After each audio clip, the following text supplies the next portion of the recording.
ನಮಸ್ಕಾರ ಬಂಧುಗಳೇ, ನಾನು ನಿಮ್ಮ ಡಾಕ್ಟರ್ ಕಮಲಂ ಕೃಷ್ಣ, ಸಹಜ ಹಾಗೂ ಪಾರಂಪರಿಕ ಬಿಂದು ಸ್ಪರ್ಶ ತಜ್ಞ. ಇವತ್ತಿನ ದಿವಸ ನಾವು ಈ ಸಂಚಿಕೆಯಲ್ಲಿ ಆಕಾಶ ತತ್ವದ ಬಗ್ಗೆ ಸ್ವಲ್ಪ ಆಳವಾಗಿ ಯೋಚನೆ ಮಾಡೋಣ. ಪಂಚಭೂತ ಶಕ್ತಿಗಳಲ್ಲಿ ಮೂರನೇ ಪ್ರಮುಖ ಆಕಾರ ಆಕಾಶ ಶಕ್ತಿ. ಆಕಾಶ ಶಕ್ತಿನ ತೋರಿಸೋದು ಯಾವುದು ಅಂದರೆ ನಮ್ಮ ಮಧ್ಯದ ಬೆರಳು ಎತ್ತರವಾಗಿದೆ, ಆಕಾಶ ತುಂಬ ಎತ್ತರದಲ್ಲಿದೆಯಲ್ಲ, ಹಾಗಾಗಿ ನಾವು ಅದನ್ನು ಹೇಳ್ತಾ ಹೋಗ್ತೀವಿ. ಸೊ ನಮ್ಮಲ್ಲಿ ಆಕಾಶ ತತ್ವ ಚೆನ್ನಾಗಿರ್ಬೇಕಾದ್ರೆ ಏನು ಮಾಡ್ಕೋಬೇಕು ಅನ್ನೋದನ್ನು ನೋಡ್ತಾ ಹೋಗೋಣ. ಮೊದಲನೇದಾಗಿ ಮೂಲ ಸಂಚಿಕೆಯಲ್ಲೇ ಹೇಳಿದ ಹಾಗೆ ಮೊದಲನೇ ಪ್ರಾಮುಖ್ಯತೆ ನಿದ್ರೆ. ಏನೂ ಕೆಲಸ ಮಾಡಿ, ನೀವು ದಿನಕ್ಕೆ 10-12 ಗಂಟೆ 14 ಗಂಟೆ ಕೆಲಸ ಮಾಡಿ, 16 ಗಂಟೆ ಕೆಲಸ ಮಾಡಿ ಅಡ್ಡಿಯಿಲ್ಲ. ಆದರೆ ರಾತ್ರಿ 9ರಿಂದ ಬೆಳಗ್ಗೆ 3 ಗಂಟೆ ಇದೆಯಲ್ಲ, ಇದು ಅತ್ಯಂತ ಪ್ರಮುಖವಾದ ಸಂದರ್ಭ. ಸೊ ರಾತ್ರಿ ಕತ್ತಲಿನ ಶಕ್ತಿಯನ್ನು, ಚಂದ್ರನ ಶಕ್ತಿಯನ್ನು, ನಮ್ಮ ವಿಶ್ವಶಕ್ತಿಯನ್ನು ನಮ್ಮ ದೇಹದೊಳಗೆ ತಗೊಳ್ಳೋವಂಥ ಪ್ರಮುಖವಾದ ಸಂದರ್ಭ ಏನು ಅಂತಂದರೆ ರಾತ್ರಿ 9ರಿಂದ ಬೆಳಗ್ಗೆ 3 ಗಂಟೆ. ಸೊ ನೋಡಿ, ಇದು ನಮಗೆ ಸುಲಭವಾಗಿ ಅರ್ಥ ಮಾಡ್ಕೊಳ್ಳಿಕ್ಕೆ ಸಿಗುತ್ತೆ. ಸಾಮಾನ್ಯವಾಗಿ ನೈಟ್ ಶಿಫ್ಟ್ ಮಾಡೋವಂಥವ್ರು ಶಿಫ್ಟ್ ಮುಗಿಸ್ಕೊಂಡು ಬೆಳಗ್ಗೆ ಬರ್ತಾರೆ. ಬೆಳಗ್ಗೆಯಿಂದ ಸಂಜೆವರೆಗೂ ಮಲಗೇ ಇದ್ದರೂ ಕೂಡ ಅವರಲ್ಲಿ ಆ ಲವಲವಿಕೆ ಚೈತನ್ಯ ಇರಲ್ಲ. 10 ಗಂಟೆ 12 ಗಂಟೆ ನಿದ್ದೆ ಮಾಡಿದ್ರೂ ಕೂಡ ಆ ಶಕ್ತಿ ಬರೋದಿಲ್ಲ. ಅದೇ ರಾತ್ರಿ 9ರಿಂದ ಬೆಳಗ್ಗೆ 3, ಇಲ್ಲಿ 4-5 ಗಂಟೆ ನಿದ್ದೆ ಮಾಡಿದ್ರೆ ಬೇಕಾದಷ್ಟಾಯಿತು. ಅಷ್ಟು ಚೈತನ್ಯ ನಮಗೆ ಸಿಗತ್ತೆ. ಹಾಗಾಗಿ ಎಷ್ಟು ಬೇಕಾದ್ರೂ ಕೆಲಸ ಮಾಡಿ, 2 ಶಿಫ್ಟ್ ಬೇಕಾದ್ರೂ ಕೆಲಸ ಮಾಡಿ, ಆದರೆ ರಾತ್ರಿ ಈ ಸಂದರ್ಭವನ್ನು ನಿದ್ರೆಗೆ ಅಂತ ಕೊಟ್ಟಾಗ ನಮ್ಮಲ್ಲಿ ನಿತ್ಯ ಚೈತನ್ಯ ಹರಿದಾಡ್ತಾ ಇರುತ್ತೆ. ಮೊದಲನೇ ಅಂಶ.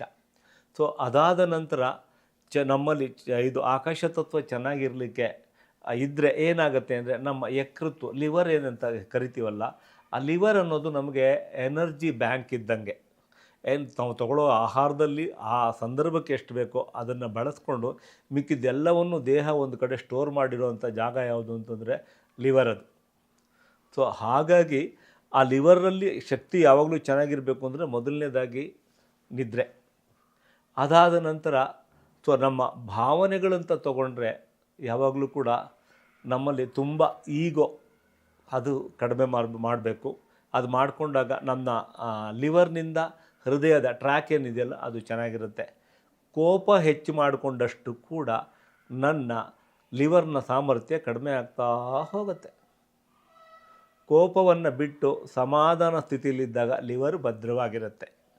ಹಾಗಾಗಿ ಅದನ್ನು ಗಮನಿಸ್ತಾ ಹೋಗೋಣ. ಸಾಧ್ಯವಾದಷ್ಟು ಶಾಂತವಾಗಿರೋ ಪ್ರಯತ್ನ ಮಾಡೋಣ. ಅದಕ್ಕೆ ಸಹಕಾರಿಯಾಗಿ ಕೆಲಸ ಮಾಡೋದೇನು ಅಂತಂದರೆ ನಮ್ಮ ಗಾಲ್ ಬ್ಲ್ಯಾಡರ್.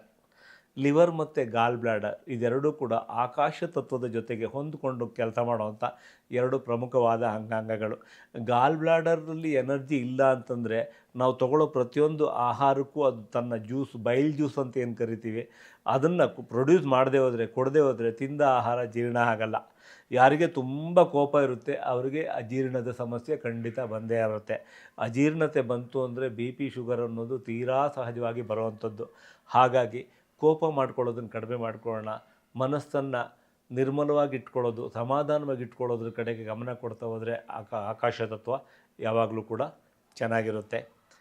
ಆದರೆ ನಮ್ಮ ನಿದ್ದೆ ಸರಿಯಾದ ಸಮಯಕ್ಕೆ ಆಗಬೇಕು. ಅದ್ರ ಜೊತೆಗೆ ನಮ್ಮ ಆ ಕೋಪವನ್ನು ಕಡಿಮೆ ಮಾಡ್ಕೋಬೇಕು. ಇದು ಮಾಡಿಕೊಂಡಾಗ ನಮ್ಮಲ್ಲಿ ನಿರಂತರ ಚಟುವಟಿಕೆಯಿಂದಿರಲಿಕ್ಕೆ ಸಾಧ್ಯ ಆಗತ್ತೆ. ಲಿವರಲ್ಲಿ ಎನರ್ಜಿ ಕಡಿಮೆ ಆಯಿತು ಅಂತಂದರೆ ಜ್ವರ, ಆ ರೀತಿ ಸಮಸ್ಯೆಗಳು ಶುರು ಆಗುತ್ತೆ. ಅಂದರೆ ರಕ್ತಕ್ಕೆ ಸಂಚಾರ ನಾವು ಶಕ್ತಿ ಸಂಚಾರ ಕಡಿಮೆ ಆದಾಗ ಇವೆಲ್ಲ ಆಗೋ ಸಾಧ್ಯತೆಗಳು. ಹಾಗಾಗಿ ಇವುಗಳನ್ನು ನಾವು ಈ ಸಣ್ಣ ವಿಚಾರಗಳನ್ನು ನಾವು ಫಾಲೋ ಮಾಡ್ತಾ ಹೋದಾಗ ನಮ್ಮಲ್ಲಿ ಆಕಾಶ ತತ್ವ ಯಾವಾಗಲೂ ಕೂಡ ಭದ್ರವಾಗಿ ಇರುತ್ತೆ. ಇದನ್ನು ಉಳಿಸ್ಕೊಳ್ಳೋದ್ರ ಮೂಲಕ ನಿರಂತರವಾಗಿ ನಮ್ಮ ಪೂರ್ಣ ದೇಹವನ್ನು ರೋಗಮುಕ್ತವಾಗಿಟ್ಕೊಂಡು ಆರೋಗ್ಯವಾಗಿ ಬದುಕಲಿಕ್ಕೆ ಅವಕಾಶ ಇರುತ್ತೆ.